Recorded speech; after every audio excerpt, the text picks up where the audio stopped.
ऐसे में बात अगर राजनीति की ना हो तो ये कैसे हो सकता है, वो भी खासतौर पर इसलिए क्योंकि 5 राज्यों के नतीजे देश ने देखे हैं जिसमें उत्तर प्रदेश का जिक्र ना हो कैसे हो सकता है। ऐतिहासिक जीत बीजेपी ने दर्ज की है।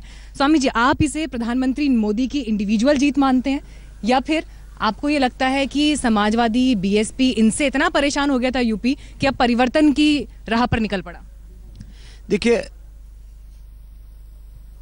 मैंने करीब भारत का पिछला 500 साल का इतिहास बहुत गहराई से एक्सपीरियंस किया है। 5000 साल के इतिहासों के बारे में पढ़ा है और करोड़ों वर्ष पुराने भारत की संस्कृति को जैसे मैंने देखा है, उसमें एक चीज़ मैं देखता हूँ, करीब 20-25 सालों के बाद में एक बहुत बड़ा परिवर्तन देश में आता है। एक तो ये काल चक्र हो गया, लेकिन उसमें जो है व्यक्ति सामने कौन आता है, तो इसमें सामने आए मोदी जी और उन्होंने लोगों के दिलों में अपनी जगह बना ली और जो एक पॉलिटिकल वैक्यूम था वो ख़त्म कर दिया और उस राजनीतिक शून्य को इतनी प्रामाणिकता से भरा कि लोग अब उनकी बात के ऊपर भरोसा करने लग गए।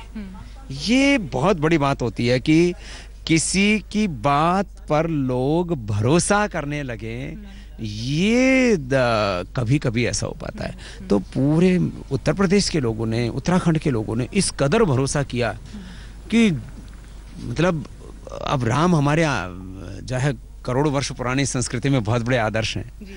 अब राम लहर में भी जो नहीं हुआ वो 300 से ज्यादा। आपने कहा कि एक पॉलिटिकल वैक्यूम उन्होंने खत्म किया, लेकिन आप मानते हैं कि ये जितनी बड़ी जीत प्रधानमंत्री नरेंद्र मोदी की रही है और जिस तरह से आपने भी जिक्र किया, तो एक वक्त में जो इंदिरा गांधी के लिए कहा जाता था India is Indira, Indira is India, तो क्या ये कुछ वही सिमिलैरिटी आप यहाँ देख रहे हैं क्या? देखिए, उस तरह से उभर कर नरेंद्र मोदी अब हिंदुस्तान के लिए आ रहे हैं। मोदी इज इंडिया, क्योंकि अमित शाह ने कल उन्हें आजादी के बाद का सबसे लोकप्रिय, सबसे शक्तिशाली नेता बता दिया। ये तो सच है आप मानते हैं?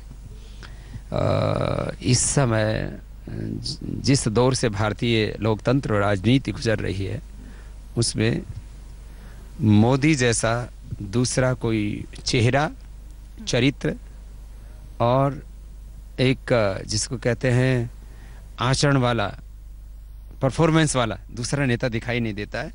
और उनकी नीतियों पर, उनकी नीयत पर, उनके नेतृत्व पर लोगों ने इतना भरोसा कर लिया है और इस भरोसे पर खरा उतरना उनके लिए भी एक बहुत बड़ी अग्नि परीक्षा है। और वो निरंतर सेंट्रल गवर्नमेंट में और जहाँ जहाँ स्टेट्स में उनकी गवर्नमेंट है वहाँ पर वो डिलीवर भी कर रहे हैं। क्योंकि देखिए, सारी चीज़ें तो परफॉर्मेंस पर है। मान लीजिए मैं योग करता हूँ और मैं परफॉर्म ही नहीं करूँगा तो लोग, कोई नहीं आएगा मेरे शिविर में। तो वे अच्छे परफॉर्मर हैं और उनका ट्रैक रिकॉर्ड भी बहुत अच्छा है। हाँ, और वोट भी परफॉर्मेंस के लिए मिला है, इससे कोई इनकार नहीं कर सकता। लोगों ने जिन चीज़ों से ऊपर उठकर वोट किया, जिन मुद्दों से हटकर। एक अहम बात यहाँ पर यह है कि प्रधानमंत्री मोदी के नाम पर चुनाव लड़ा गया। जहाँ भी गए, चाहे आपने हरियाणा में चुनाव लड़ा, उसके बाद महाराष्ट्र में जब चुनाव लड़ा गया, उत्तर प्रदेश का चुनाव हो गया, सिर्फ और सिर्फ प्रधानमंत्री मोदी के चेहरे पर चुनाव लड़ा गया। आप क्या इस स्ट्रैटेजी को आप सही मानते हैं कि आपको ये नहीं लगता है कि इससे सिर्फ एक नेता आगे जा रहा है और उसके नीचे जो बाकी नेता पनप रहे हैं, क्या वही लीडरशिप बाकी लोगों में जिसकी ज़रूरत है उसकी कमी खलती हुई दिखाई देती है? कि अब मैं ये देखता हूँ कि एक व्यक्ति का चरित्र जब बहुत बड़ा हो जाता है ना, तो व्यक्ति नहीं हो जाता, वो खुद एक इंस्टीट्यूशन हो जाता है, वो खुद एक नेशन हो जाता है, खुद एक कल्चर हो जाता है, खुद एक वो सिविलाइजेशन हो जाता है।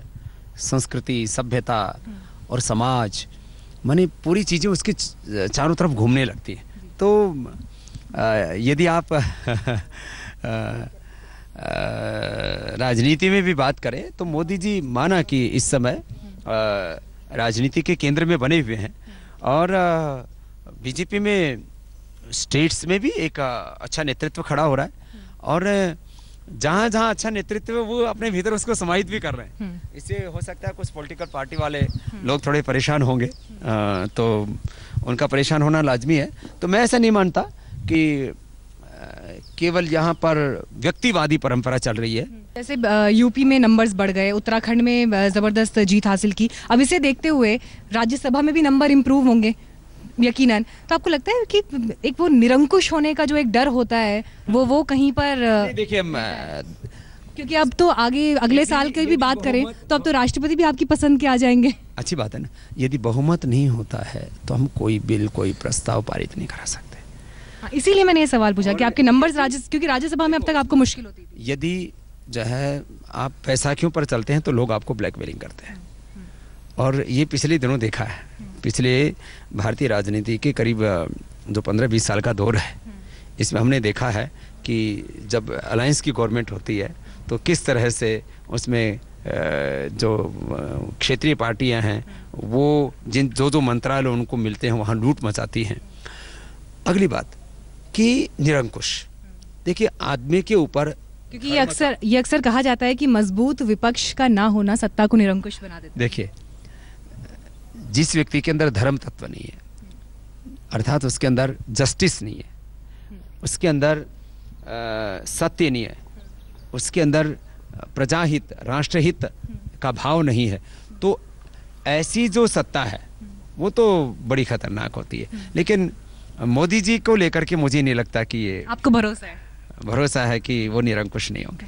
चलिए, ये तो माना जा सकता है कि ऐसे महत्वाकांक्षी बिल जिन वादों के साथ केंद्र सरकार में प्रधानमंत्री मोदी ने कदम रखा और आपने भी उन्हें बढ़ चढ़कर सपोर्ट किया, उसे देखते हुए कम से कम उन बिल्स के पास होने का रास्ता या वो एक मजबूती सरकार को जरूर, मुझे ऐसा लगता है कि अब जो अवरोध थे मोदी जी के सामने वो खत्म हुए हैं, और अब वो चरी बहती एक ध्येय मार्ग पर चले वीर तो पीछे अपना निहारो वीरो, हिम्मत कभी ना हारो। अब वो जो करना चाहते हैं उसके लिए उनको देश ने पूरी ताकत दे दी।